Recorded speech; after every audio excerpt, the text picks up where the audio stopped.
Lions Rock Productions. This is Jay Moore. This is Greg Cruz. This is Bryce Vine. This is Dexter from The Offspring. This is Nathan This East. is Sebastian Younger. This is Daryl. This is Stuart Copeland. This is Mick Gillette. This is Andy Summit. This is Dr. Bob Greenberg. This is Gabby Reese. This is Rob Bell. Hey, this is John Leon Guerrero. Hey, and this is Pete A. Turner. This is Rob Neyer, author of Powerball, Anatomy of a Modern Baseball Game, and you're listening to the Break It Down Show. And now, the Break It Down Show with John Leon Guerrero and Pete A. Turner. Yes, one of our favorite people to have on, our official baseball correspondent, Rob Neyer, is on. And how cool is this? We've also got multi-time best-selling author Jim DeFelice co-hosting with us. Jim's book is out. It's also called West Like Lightning. So we've got two fresh books. You can pre-order Powerball right now. By the time the show comes out, the book should be pending about a week away. But it's Rob Neyer. You know we love it. Jim and I, turns out, both have loved Rob since the 90s. I am a Rob Neyer fanboy. I mean, by the time this podcast comes out, hopefully his book is number one on every bestseller list all across the nation. And anybody that thinks they know anything about baseball should pick it up and see how the game is played and not played in some respects these days. Pick it up. It's a primer. I would even throw it at non-baseball fans. Get some of them involved. Well, the people I really want to reach are the baseball fans who are not immersed in the game, perhaps the way we typically are. I think that when we're immersed, we tend to think that all the other fans are like us, right? Hitting the websites and every day reading fan graphs and baseball prospectus and watching Brian Kenny religiously and sort of the full immersion. And it's easy to think that they're all like us, but there are literally hundreds of thousands, if not millions, of baseball fans who aren't quite that immersed. And really, that's who I wrote the book for. I think they will be surprised and intrigued, I hope, by a great deal of what's in this book, because there are things that you don't necessarily get if you go to one or two games during the season and just turn on the TV to see how your favorite team is doing a few times a week. There are most baseball fans fall into that category. I think they will be interested to know, for example, why don't players bunt more? You hear that question all the time. Well, I have a couple of answers in here. Yeah, you talked about that. You talked about the velocity of the ball coming in is only been faster since, it's just gotten faster. 95 miles an hour, you said at one point in the book, it's notable, but it's not, it's on the bottom end of fast. So when you go to bunt, there's less time to figure that out, and there's a lot of other cost to bunting. The numbers, it's hard to make it make sense. How did you sort through? I want to talk about the structure of the book in a little bit and have you and Jim kind of compare and contrast. But when it came to picking out your sidebars, because you have sidebars for your sidebars as well, like this, and notes for his notes for his notes.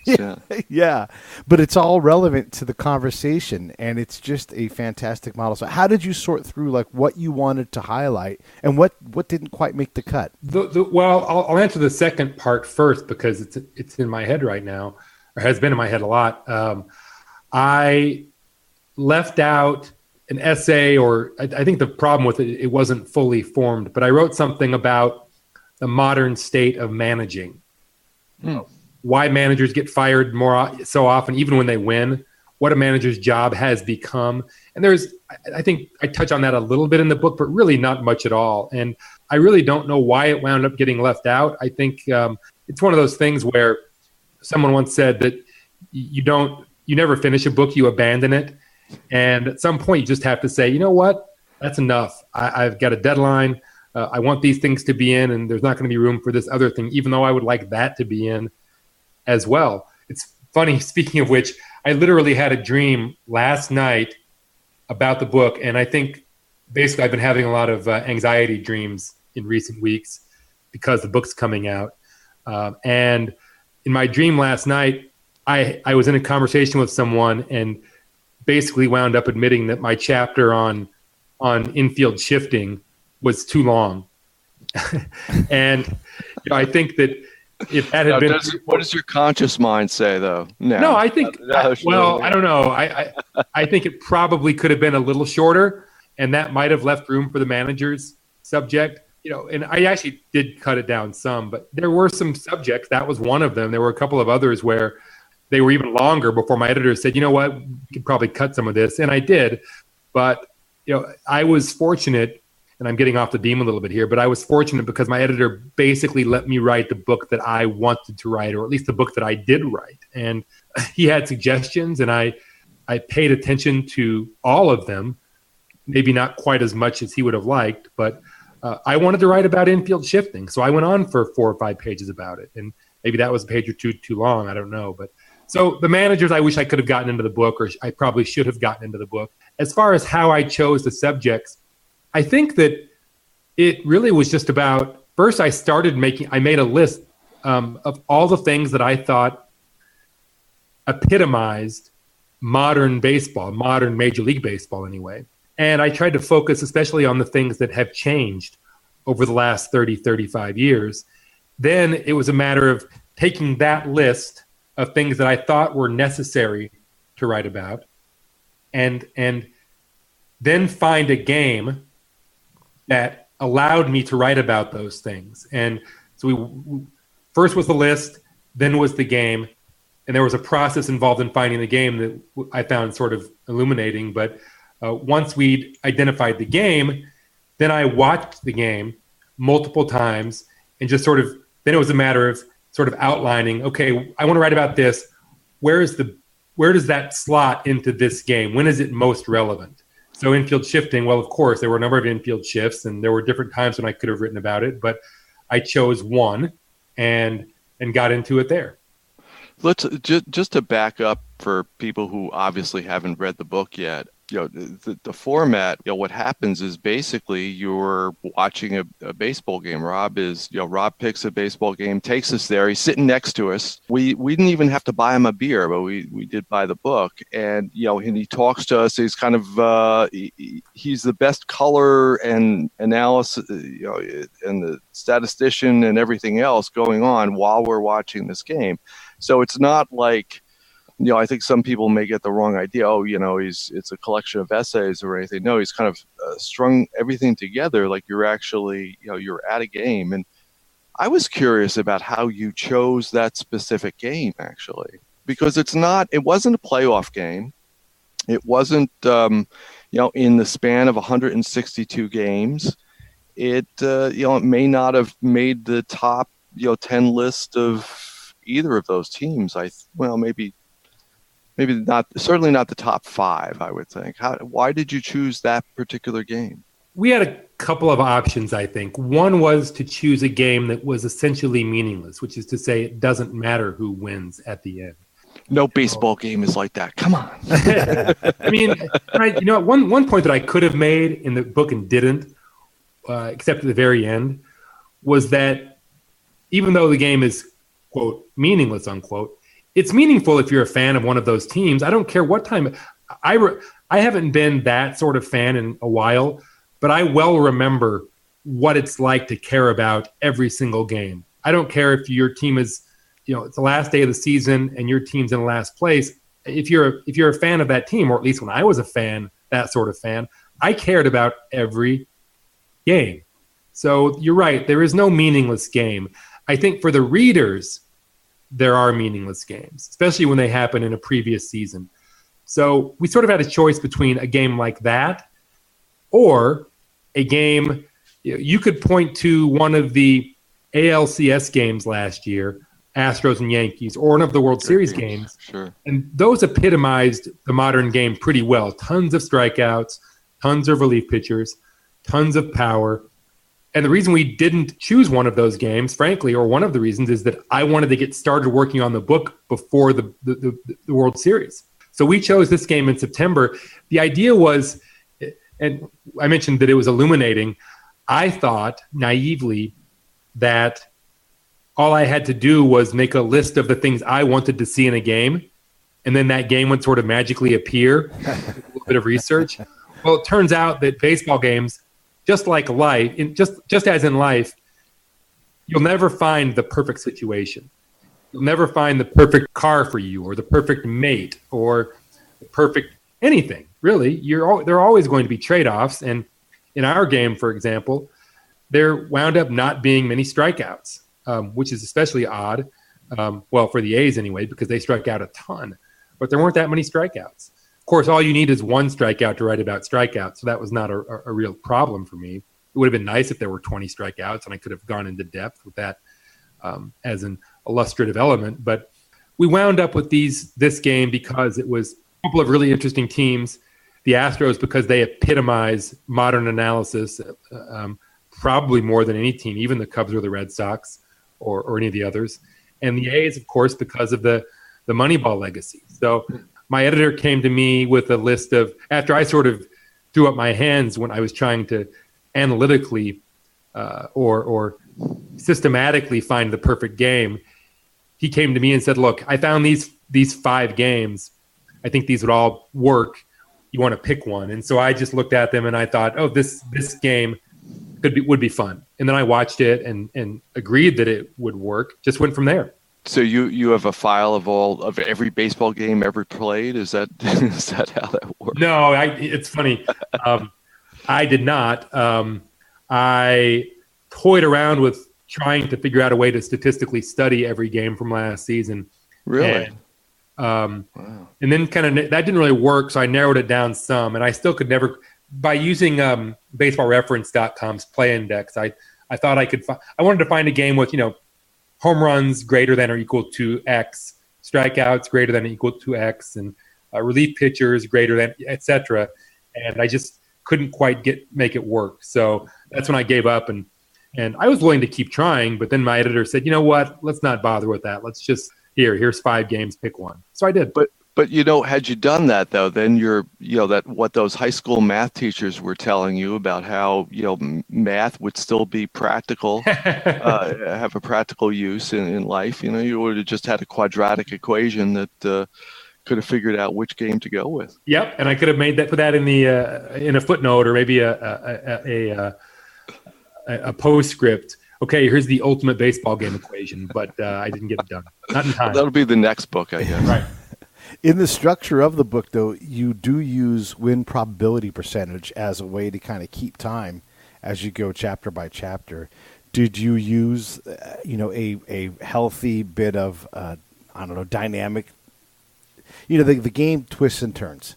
Did you look for that specifically with the win probability part, since you were going to use that as a clock, as a meter? Well, I appreciate that you mentioned that, because that was actually an element of my editor's list of games. Eric Nelson is my editor's name, by the way, at HarperCollins.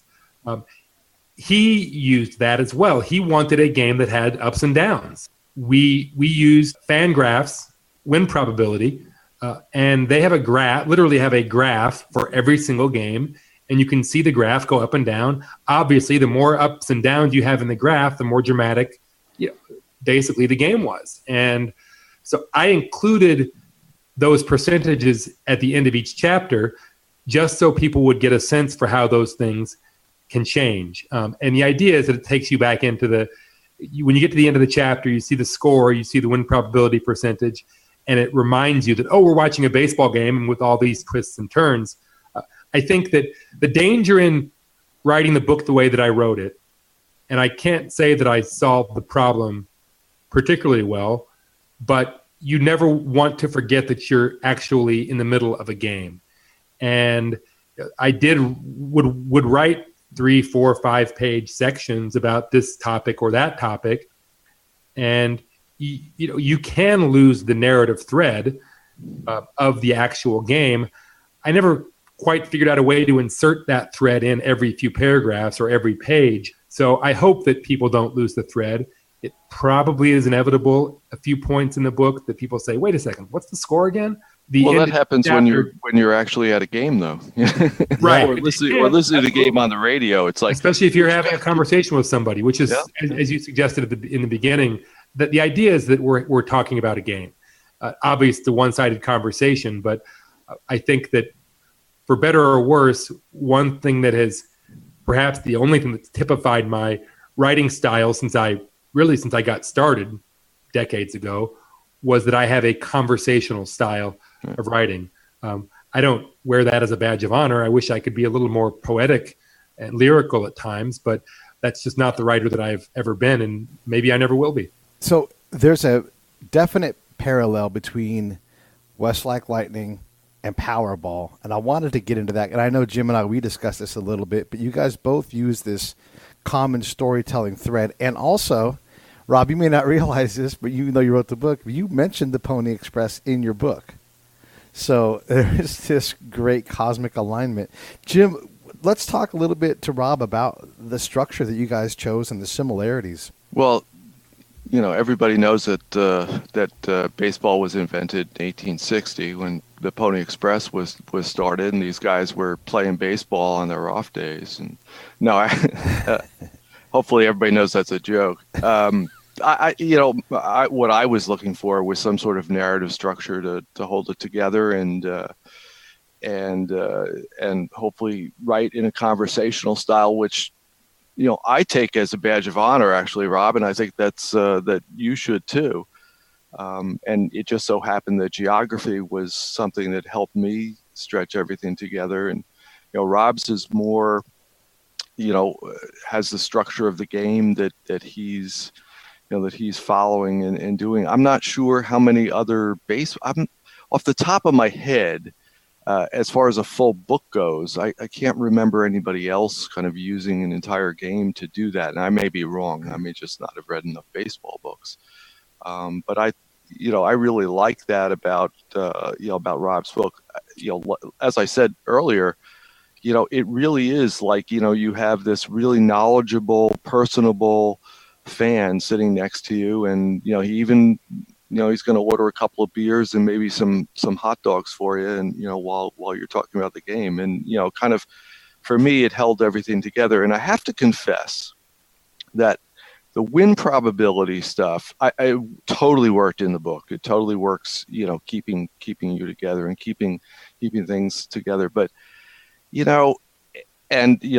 I will out myself as a Yankee fan. Even if my team is down 8 runs in the, bottom of the 8th, I'm still optimistic that we're coming back, or I want to be optimistic. 8 runs might be a bit much. I want to be optimistic. That's the one statistic that I don't want to look at that statistic. I may know it, deep in my soul or whatever, that it's unlikely, but I'm thinking, man, I'm staying here for this game because this is going to be the greatest damn comeback ever. And Jim, I wrote the same thing in the book basically. I mean, I don't think that it's a particularly useful metric for people actually watching or listening or for those broadcasting the game. It's in my mind, it's got very little utility. In fact, aside from, it's useful if you're doing what I was doing, which is a very small subset of writers or fans. And I think it's useful.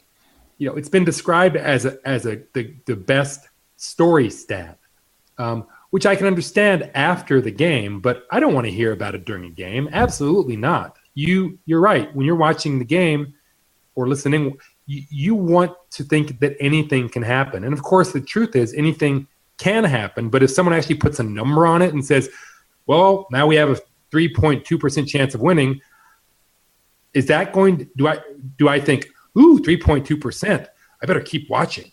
Or do we think, I think I'll just go ahead and turn this off? It depends on the sort of fan you are, obviously, but I don't think it has much place with during a game. After, sure. After the fact, show me the graph, show me the ups and downs. But during the game, no, a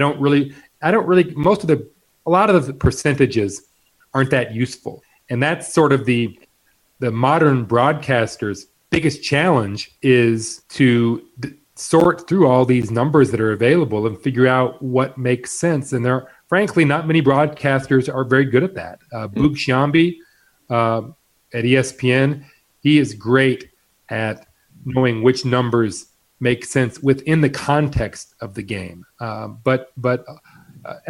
think a lot of it is generational. and that the broadcasters who grew up with these numbers or who grow up with them, they're going to be doing games over the next 30, 40, 50 years, and they'll get it. They will be able to sort of weave all these new numbers into the storyline of the game in an elegant way and help people enjoy the game and stay in the game as opposed to being taken out of the game. Well, for some of our listeners who aren't, really deep into the, stats or whatever, what, just kind of briefly, could you tell us what, what stats we should be paying attention to now? And I know that's actually a big part of the book, but, maybe get people into it. In a very fundamental way, the same stats are important now that have always been important. They're just, in many ways, there are more of them now. Controlling the strike zone has always been an important part of baseball. The best pitchers in the 1950s and 60s and 70s and et cetera, for the most part, they controlled the strike zone. It wasn't with a lot of strikeouts, with a few exceptions. It was with generally not many walks. But that's typically how you won. There were very few pitchers, successful pitchers, who didn't control the strike zone. There were a few, but very few. And the same thing was true with the best hitters. You look at Ted Williams being the best example, of course, but sure. Mickey Mantle and Willie Mays, et cetera, et cetera.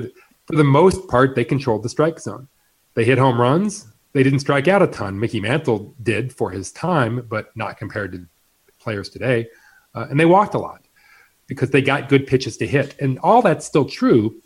It's just that the ratios have changed because, of course, the strikeout rates are so high. There was not that long ago, if you averaged a strikeout per inning as a pitcher, you were among the league leaders. Mm-hmm. And now that's nothing. Now the league leaders are in the 11, 12, 13 strikeouts per 9 innings range. So that has changed, but basically you still have to control the strike zone. You just have to do more of it, as a pitcher anyway. The numbers that you're hearing people talk about now that you didn't before, more than anything, is launch angle for hitters, because that's now measured and it's available to every broadcaster basically. And it's just something they can throw into the broadcast. Most fans, I think most broadcasters aren't quite sure exactly what it means. A lot of these numbers, and I write about this in the book quite a bit, a lot of the new numbers, they're not really that useful for fans. Even ones who dig in, they're useful for players and coaches who are trying to get better. But if you tell a player, you know what, you can hit 5 more home runs this season if you increase your launch angle from 12.3%, your average launch angle, to 15.8. That's doable. Well, he can put together a plan and make that happen, or at least give it a good shot. If you tell a fan that this guy increases launch angle from 12.7 to 15.8, what do you do with that? Not a lot. But you can dramatic. It. Pardon me? But you can translate it into, to say Ted Williams, yes. The way Ted Williams swung, and that's right. That sort of thing. And that's exactly right. If your story is that he's now hitting like Ted Williams hit, that's interesting. That's exactly right. And I think we're at the beginning of that process of broadcasters and writers to contextualizing these new numbers. But they're measuring everything now. We know exactly how fast every player is, what they call his sprint speed. And that's interesting. I just read the other day, there was a pitcher, now I can't remember which one, maybe it was Lorenzen, that he is like a second and a half, his speed his number of feet per second, sprint speed, is 1.5 feet faster than the average major leaguer, which is incredibly fast for a pitcher. That's interesting. That's really interesting. But what I've found is that all these new numbers, they're interesting only when the numbers are contextualized and at the extremes. So you show me the fastest pitcher and how fast he is. That's interesting to me. If you show me that this guy is the 18th fastest pitcher, not interesting. Doesn't matter. We have the ability to do that precisely, but where's the utility in that number? I don't really see it as a fan or even as a writer. As an analyst, if you're working for a team, sure, all these numbers are useful. You want everything. Teams want everything they can get. They're collecting data like people couldn't even have imagined 10, 15 years ago. But the great majority of those numbers, of that data, just isn't all that useful if you're outside baseball. I was the other day on Fangraphs, I was reading an article by Andrew Dominigiani, and he was talking about bouncing a throw versus throwing it in, chest high, and what was the better way to do it. And this kind of goes to your ability to understand how to coach up a player, like what is better. Do you do the Tony Fernandez low throw, skip it in? And that begets the questions like, your risk of airmailing a ball is higher if it's up higher. And also, like, if they've got to jump, now they've got to look up and then come down and then find the runner. So all of these things are being studied, and it's interesting. Another part of that, what he talked about, was using that burst speed and determining, what the difference in time of that ball arriving, a thousandth of a second sooner equals 18 inches or whatever that distance is. And so you start to get a contextual, clear picture of, his ability to cover those last 18 inches is kind of split between his burst speed and the outfielder's ability to get the ball to the right spot. Another thing that's interesting in all of this stuff is like a stat like barrels, or weak contact, which is kind of the antithesis of it. And, does a pitcher create fewer barrels, or are they better at creating weak contact? And how do you differentiate between that? And then what about a player that lives on weak contact? Someone like, like Brett Butler comes to mind, where everybody would just draw in towards the infield because he never made hard contact, but he was able to make a living making soft contact. What are you thinking about all that stuff? Not really a question, Rob, but when all these things are coming out, I guess maybe my question is a guy like Joe Davis who took over from Vin, he's comfortable with this stuff. He reads Fangraphs, he reads the local blogs and has respect for him, whereas some of the older guys out there, Hawk Harrelson comes to mind, where he just refuses to accept any kind of number thing, and he's nearly done. But as we start to get more people that are comfortable talking about these numbers and creating the context, your book is in front of all that. You've done this conversation now. You've almost like captured what would happen in the booth 10 years from now. Well, I hope so. I think that again, generally speaking, a broadcast is far more interesting and educational than it was 10, 15 years ago, 20 years ago. At the same time, we've also lost something. I think that you can listen to a broadcast. I listen to a lot of games on the radio on my phone. I don't really get to watch anything on TV anymore because of having a kid, but I listen on the radio. A lot of radio broadcasts, flipping around to whatever the closest game is between two contenders. That's the one I'm going to listen to. And there is a certain sameness to the broadcasts, at least among the younger broadcasters, because they're all professionals. They aren't as colorful as they used to be, so we have lost something, but they're also smarter than they used to be. So we've gained something. On balance, I think I prefer the modern broadcasts, but that isn't to say, again, that we haven't lost some color as well. So I still have a great appreciation for Hawk Harrelson, for Bob Uecker, for John Miller, who's a little younger than those guys, but Miller certainly has a great deal of color. I think there's room for a lot of different sorts of voices.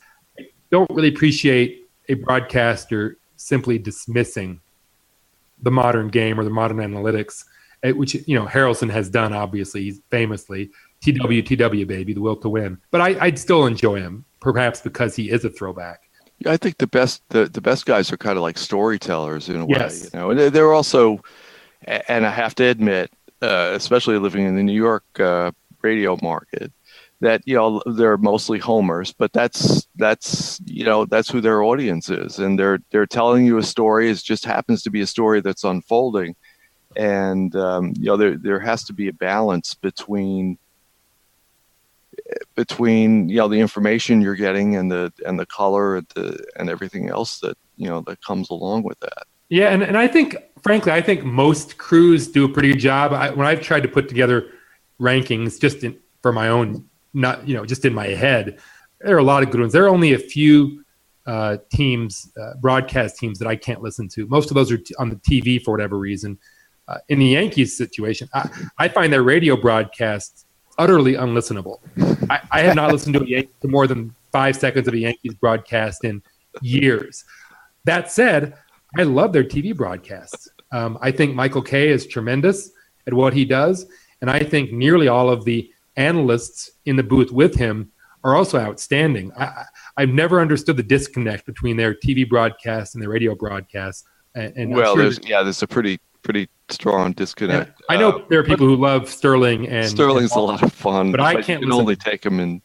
I love Sterling when the Yankees are winning. Leave it at that.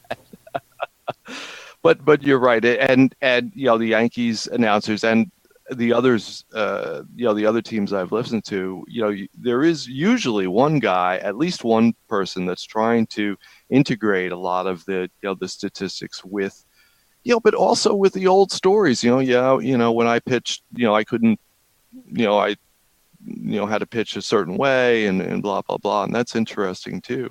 Yeah, it is, and in fact, I was really disappointed when the ESPN dropped Joe Morgan and John Miller, because even though Morgan is anti-sabermetrics, even though he was a great sabermetric player, as an analyst, he disparaged it every chance he got. And Miller was certainly not a numbers guy. I liked them because Miller is a great storyteller, and Morgan had a lot of great stories from playing, so I enjoyed them. And I even enjoyed the next team. I think that Dan Schulman, who was This episode of the Break It Down Show is brought to you by Lions Rock Productions. That's us. We publish, evaluate, and develop podcasts just like this one, consult others to build their own, and create associated content and content marketing strategies. So if you're launching or expanding your social media presence, your business or your personal brand, or if you just want to take your media presence to the next level, reach out to us on Twitter at Pete A. Turner or at JohnLG69. at the Break It Down Show. There's 1,000 ways to get a hold of us. Now enjoy the show. I even enjoyed the next team. I think that Dan Schulman, who was the play-by-play man, is a tremendous professional and got the numbers. And then you had Schilling and Kruk, neither of whom talked about the numbers, and who just told stories and joked around. But I enjoyed that team as well. So there are a lot of ways for me to be entertaining and educational at the same time in the booth. I'm not locked into this guy has to say this and this guy has to be this sort of broadcaster and there's no room for this. I think there are a lot of ways to do it. There are a number of teams, broadcast teams for me, that still don't meet that standard. But I can enjoy it. It's just like baseball generally. There are a lot of different ways to enjoy baseball. And when somebody says, "Oh, you don't." You just like the numbers. Well, you know what? There's nothing wrong with liking the numbers. I like the numbers. I like to go to the ballpark and everything in between. Yeah, you think about a team like Pat Hughes and Ron Santo. They're never worried about the numbers. There's a lot of there's a lot of homerism, and I think Pat can do whatever. He's a pro. But because you've got someone like Ron who's such a character, and they're talking about his wigs and all that kind of stuff, it's just you don't have to rely on something like barrels, or burst speed or feet per second, because Ron Santo's going to talk about mowing the yard in his gamer toupee instead of his number 2, and that's just hilarious. That's right, and I have to acknowledge that it would be I'm not sure what the word is. Condescending probably isn't the word, but I should mention that a lot of this is about one's personal taste, because I've liked a lot of broadcasters who did not understand the numbers or use them correctly, but they seem like someone I would like to hang out with.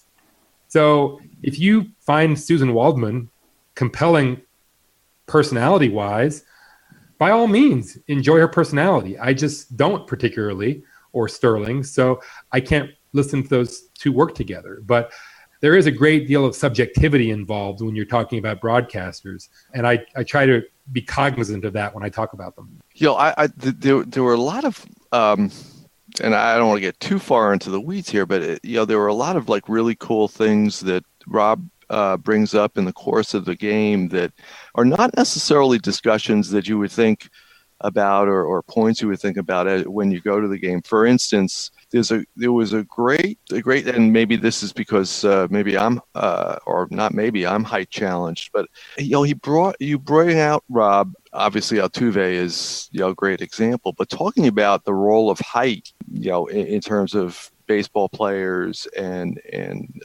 scouts, and have statistics.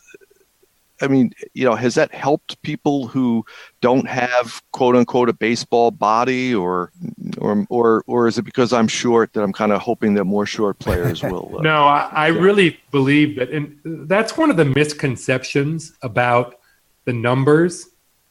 The idea that there's an idea out there, and it has been for a long time, that the numbers depersonalize the game, and there is an argument to be made for that. On some level, yes, that does happen.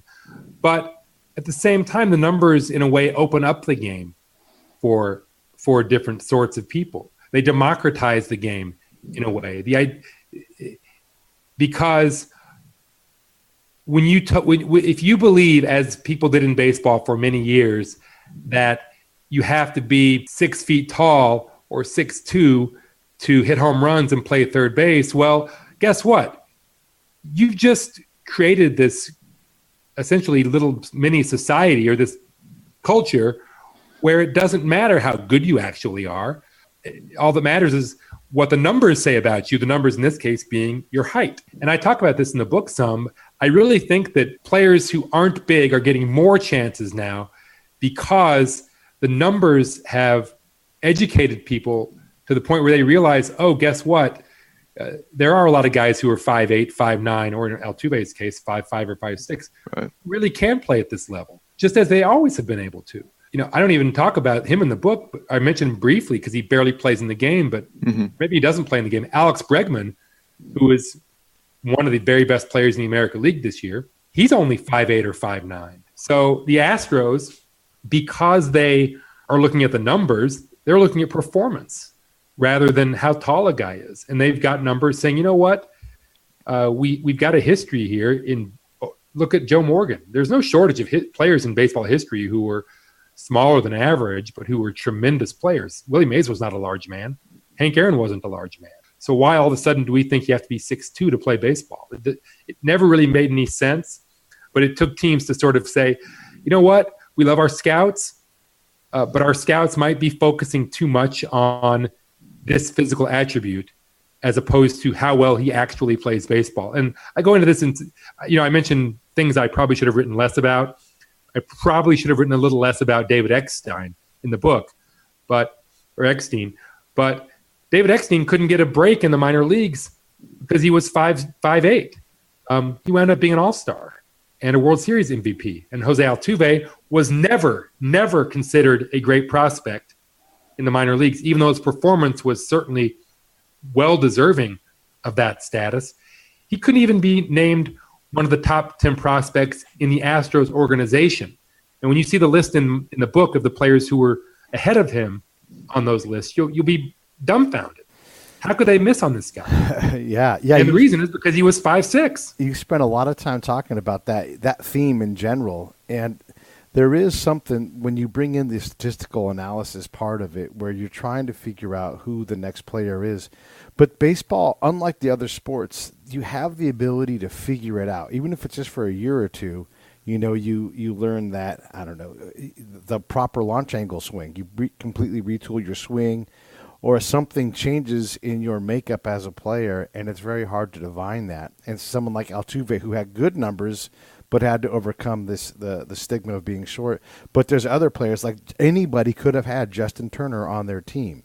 Anybody, but the Dodgers, for whatever reason, signed him as a backup utility player, and turned out he's an MVP caliber, maybe not MVP winning, but MVP caliber player when he's around and healthy. It's interesting that the speculative problem with baseball, where 25th round players can still make their major leagues, that's always been a problem, and we haven't necessarily. Have we gotten better at figuring that out? Have the numbers helped us see it better? Nobody will tell me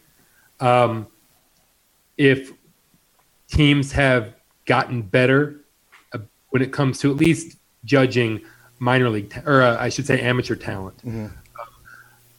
The only thing, my guess is that they have gotten better, but just barely.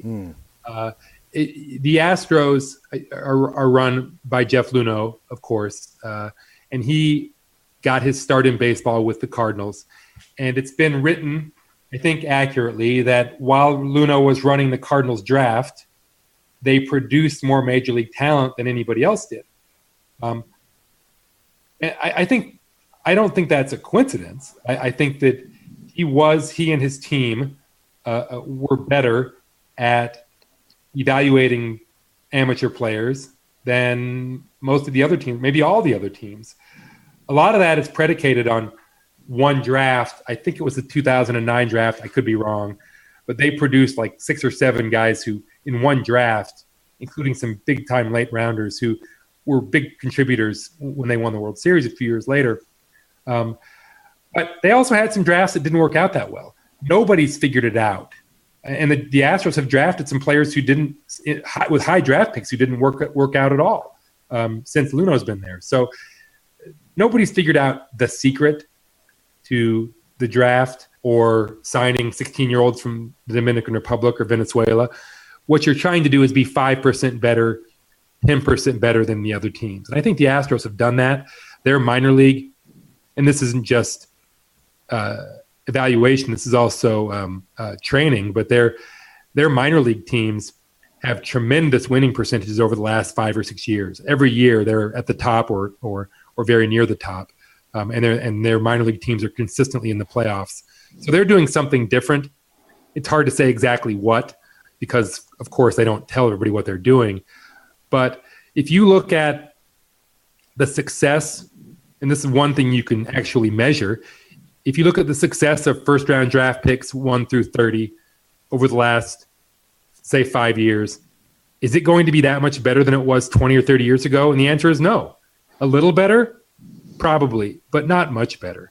It's still largely hit and miss. Once you get past that first pick in the draft, and certainly after the first 5 or 10, guess what? That 18th pick, the guy that people think is basically the 18th best player in all of America coming out of college or high school, the odds are against him ever being a good major league player. So that's how hard it is. It's been that hard since 1965 when the draft began, and it's still that hard. It's not quite as hard as it used to be because teams are smarter now and they have more numbers to look at, especially the college players. But it's still incredibly hard to put a number on an 18-year-old or even a 21-year-old baseball player.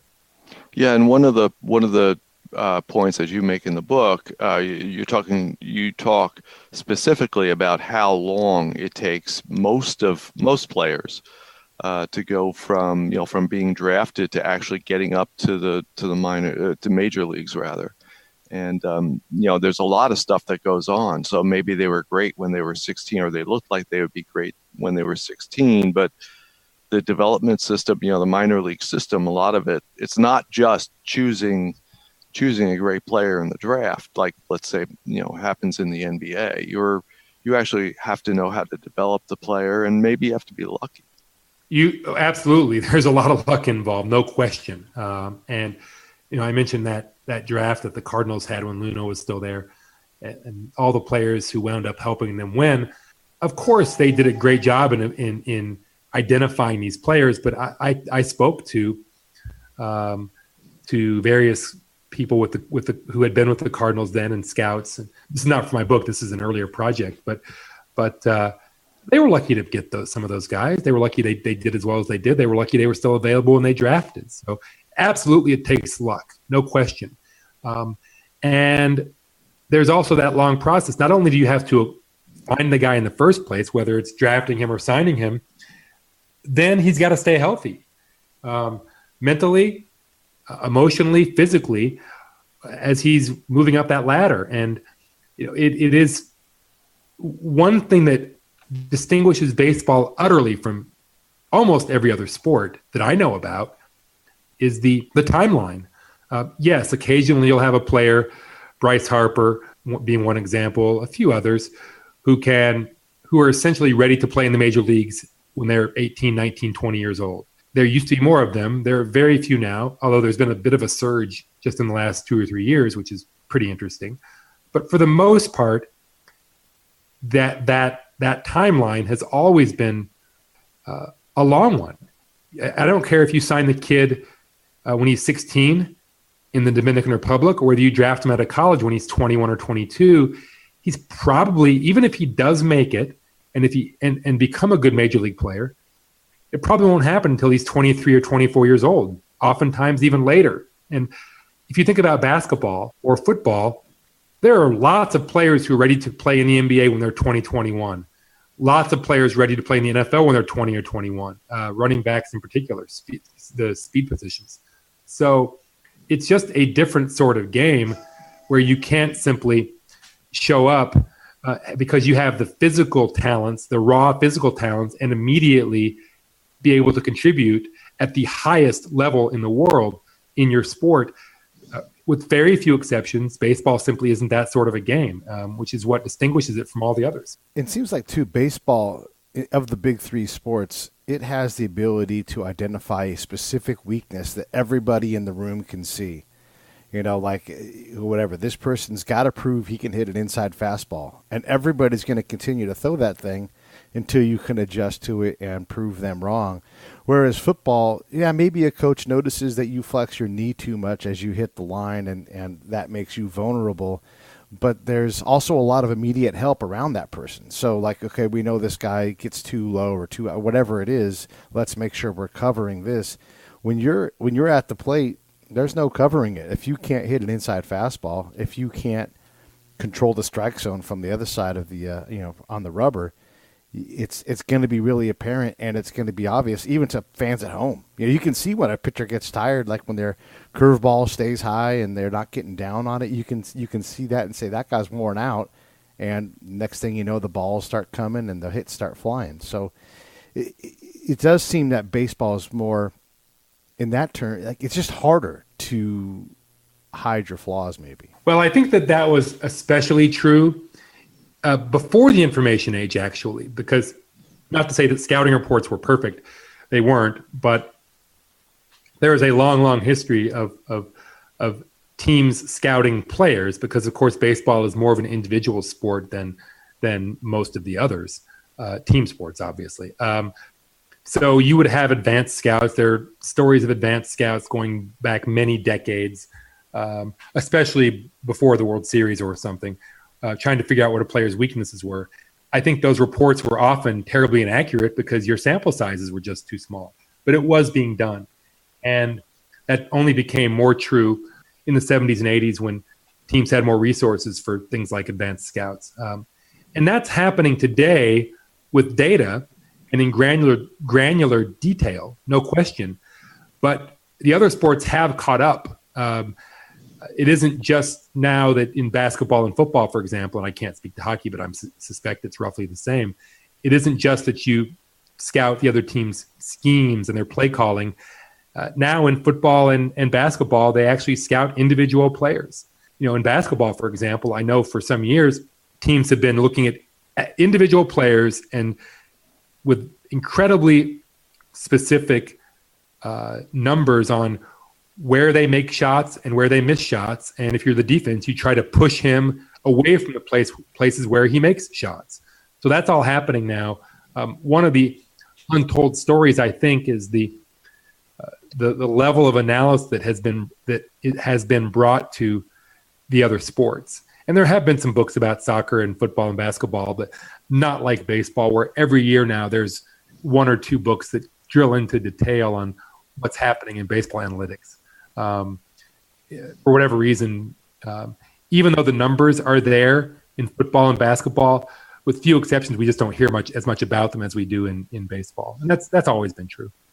Are there analytics or statistics maybe that you think, right now they're just on the cusp of being accepted, popularly, but the casual fan doesn't know about, but maybe should be paying attention to or expecting to happen over the next couple of years? Or it's hard to predict what people will find accessible. One of the things that's really interesting that's happening now for pitchers is something called, well, a couple of things actually. And I barely mentioned the first of these in the book, just in passing. I don't mention the other at all because I just didn't really have the space or the knowledge to get into it. But pitchers, and I hope I mentioned this, for the most part, the pitchers are way ahead of the hitters in terms of their fundamental ability to transfer all the new data into performance. We know about launch angle. Hitters are able to use that, and that's helpful for a lot of them. But that isn't the only thing, but it's among the very few things that they can really do in terms of modern analytics. The pitcher is one that has the ball. So they are initiating the action. Ultimately, yes, they can change their swings a bit, but the hitters are reacting to what the pitchers do, and that makes it tough to apply analysis. The pitchers, and now I'm way off the track, but the first thing that I was going to mention was pitchers are focusing in a very analytical way now on what's called tunneling, which is simply the idea that you want your pitches, let's say you throw 3 pitches, you want them to look as much as possible like one another until the last possible microsecond. Mm-hmm. And they've never really focused on this before because they didn't have the numbers. They knew it was a good idea, of course, but now they can change their deliveries, change their pitches a little bit, so to optimize that idea of tunneling. So the slider looks exactly like the fastball until the last possible second.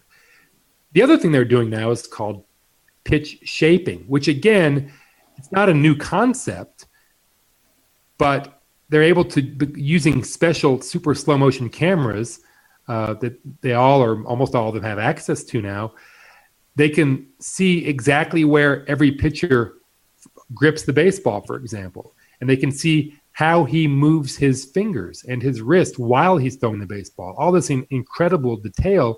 So it now becomes possible, or at least theoretically possible, to say, let's see, I really like Trevor Bauer's changeup. I'm going to try to do the same thing. And I'm not just going to ask him how he does it. I'm not just going to study some grainy film.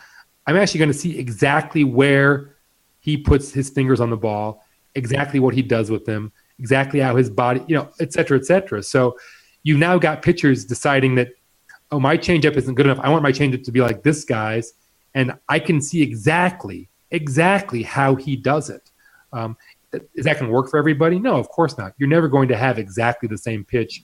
You're never going to be able to throw Greg Maddox's cut fastball exactly the way he threw it, but can you come pretty close? Well, maybe. And that's only going to become more true in the coming years as the cameras get even better, as pitchers and coaches develop even better training and practice techniques. So it's really one of the things that I talk about in the book, especially at the end, is that the pitchers are in the process of taking over the game. And I think that ultimately something has to be done to keep the pitchers from doing that, or you wind up with too many 1-0 games, too many strikeouts, more than people want to see anyway. Well, that begs the question: what do you think's going to be done, or what should be done, or to keep pitchers from taking over? Well, my first answer is simply they need to first acknowledge that there's an issue, and to this point, a great number of baseball people haven't been willing to say that, because they don't believe it's an issue or because they just don't want to say it out loud. I don't know, but the notion that somehow 1968 style baseball is something people want to watch, I don't think not many people really believe that who have studied the issue. It's hard to say that publicly because, first of all, you don't want to sound like you're running down the current game, and I don't want to do that either. I enjoy modern baseball. I do. I just don't think it's ideal. And you also don't want to create conflicts where you don't need them to be. If you start saying out loud, pitchers are carrying too much of the load right now, well, you've now upset half the union, basically. That's not a good idea either. So, but at some point, you've got to acknowledge that that there are better ways of doing things. There is a more entertaining game that could be had. Once you acknowledge that, then I think you start running some studies. you start doing some experiments. You run some theoretical studies. You run some experiments in the minor leagues, in the Atlantic League, an independent league with pretty good players. You try to figure out what would work. I have some ideas, but I haven't done the experiments. I think, yes, you could lower the pitcher's mound by an inch or two, and you could bring a little more hitting to the game. I think you could move the strike zone up an inch or two, take something away from the hitters as well, maybe incentivize or de-incentivize uppercut swings. What I think you want ultimately, you want a game with more balls in play. You want a game where Ozzie Smith can exist again, because right now Ozzie Smith would not be Ozzie Smith. If you brought 20-year-old Ozzie Smith back to the majors, he would be he would be the best shortstop in baseball, but he wouldn't be a superstar for the simple reason that he wouldn't make as many plays as he used to make. Right. That's one thing that I think people don't understand, is that even if you think strikeouts are exciting, with every strikeout you gain, you lose the potential, at least, for someone to make a great play in the field, whether it's Ozzie Smith or Gary Maddox or Willie Wilson, whoever it might be. You've just lost something. And I think that the balance that exists now between strikeouts and batted balls, and in turn, interesting things happening in the field, I think it's out of whack. Yeah, that finding what whack is definitely a tough thing. Well, that's another subject entirely, Pete. Yes. But speaking about pitchers, on the other hand, and again, another one of those little gems that kind of pops in unexpectedly while you're, when you come to the game, and yet when you're reading Rob's book, it's totally natural. You spend a good deal of time talking about, how pitchers, or possibly the need to protect pitchers now. Is that a practical thing that's going to happen? Well, pitchers, I think, are being protected. We know that teams are trying to protect them. It's not clear that the injury rates are going down much. The last I saw, professionally speaking, in professional baseball, the injury rate has not gone down overall, at least the elbow injury rate. And the reason, maybe this is simplistic or maybe it's simple, I'm not sure, but even as they ask them to throw fewer innings, they are asking them to, or they're being expected to throw harder. Yeah. And create more stress.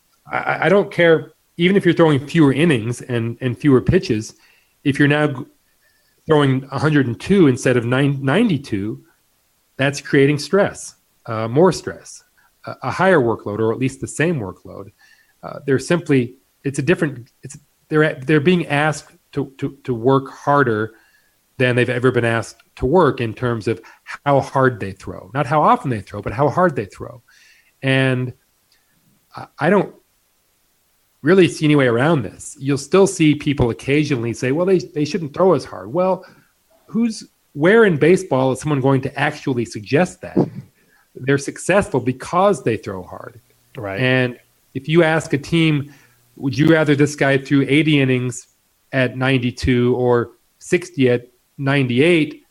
They're going to take the 98 every time, because that guy throwing 98 is almost certainly going to be a more effective pitcher. And you can always find another guy when that first guy gets hurt or when he's not available. Arms, and especially relief arms, have become fungible, with 150 some pitchers this year throwing 95 plus, and with real roles, not guys who came up for an inning, but guys who actually were in a bullpen for or starting for a significant chunk of the season. There seems to be a limitless supply of guys who can throw 95. And when this one gets hurt, well, hey, look, there's another one in AAA who will bring up.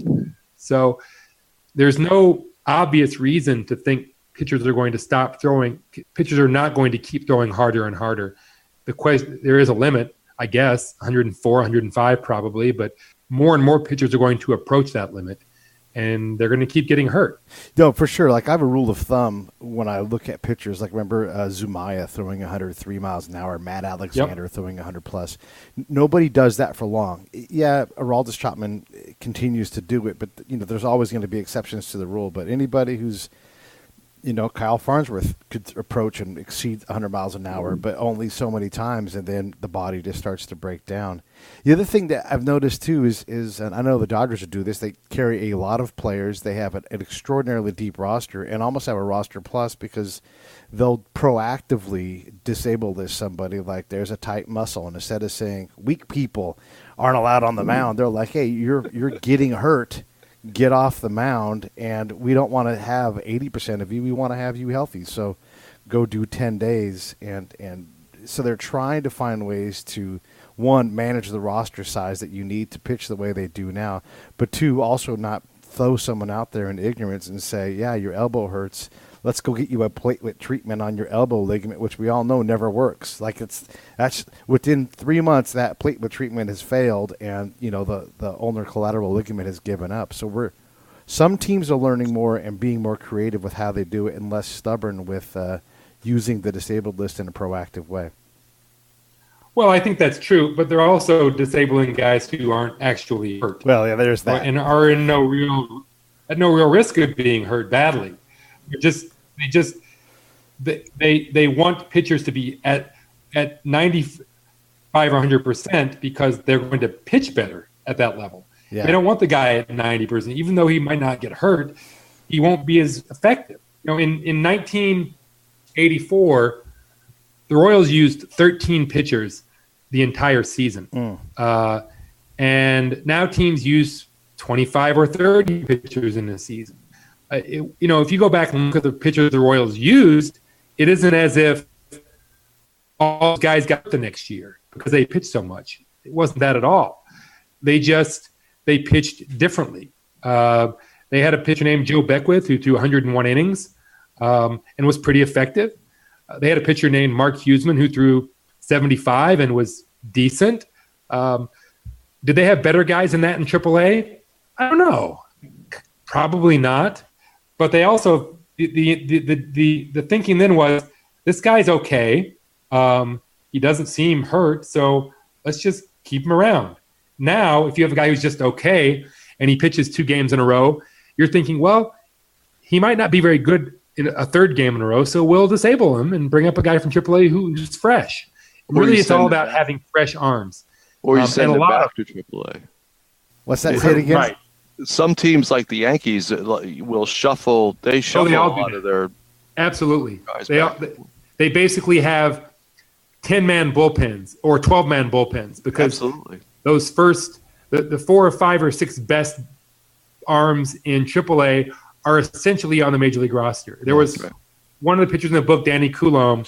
I believe he told me he was sent down or up and down 5 or 6 times one season with the Dodgers and pitched and was on the major league roster for the grand total of, I believe, 10 days. So the roster limits are essentially pointless at this era. The Dodgers are masters of that. They'll take they are the acknowledged masters of it. Yes, they sort of figured it out before anybody else did, and now other teams are doing it, but they figured it out first. So they go this far. Like they'll take someone who's a Rookie of the Year candidate, send them quote unquote down to AA. They have to stay down for say 10 days, knowing that they're going to disable somebody else they won't need in the following series, and so that person will get injured, quote unquote injured, for 10 days, and then we have an injury, so we're going to bring this player we demoted back up. They're never actually demoted. It's just a roster management tool. And yeah, you said, Rob, they run a 60-man roster instead of a 40 easily. It's what they do. On the other hand, right. And I'm not convinced that it's good for baseball, but everybody within baseball likes it that way. They like playing around with roster spots, and the players love it. So a lot of them, because I mean, you are creating so many more major leaguers, and let's be frank. Even if you only get 1 inning in the majors, you carry that for the rest of your life. So the players are all for all the roster manipulation. I think for most of them are, especially the pitchers. So there's no obvious reason why this would ever stop. But I think as a fan, it's impossible to know all the players. It used to be you could know literally every player in major leagues. You could know their names. You could know who they played for. You can't do that anymore. I'm not saying it's a bad thing or good thing, but it's just different. Jim, do you got one more question for Rob? Well, actually, I I think maybe I heard wrong, but Rob, you recently have kind of another gig outside of writing that relates to baseball. You've kind of gone over to the other side. I have this season. I still am the commissioner of the West Coast League, which is sort of the Pacific Northwest equivalent of the famous Cape Cod League, summer collegiate league with wood bats. So yes, that definitely was the other side for me. Is the other side for me, and has been tremendously educational. Someone who's always been an outsider. All of a sudden, on this level, I'm an insider, and it's fascinating to see what happens within the game. Do you like being on the inside now? Or is it limiting, or what? Well, I think it would be limiting if I were trying to write about this level, but because it's so far divorced from Major League Baseball, it doesn't feel limiting. It's not something that I ever thought I would do or was able to prepare for. I just sort of jumped in, and all of a sudden I'm writing, making rulings on suspensions and trying to, there's this line from a movie called, I think it's called Heist. I might be wrong, with Gene Hackman. And someone asked him how he figured out what to do or what his MO was. And he said, I'm not that smart. I just think I try to figure out what a smart person would do and then do that. And that's what I've tried to do. I've tried to, many times over the course of my first season, I would think, okay, what would a commissioner do here? And then that's what I would try to do. And I can't say that I nailed it every time, but I have become, at least some of the time, a decent imposter, I think.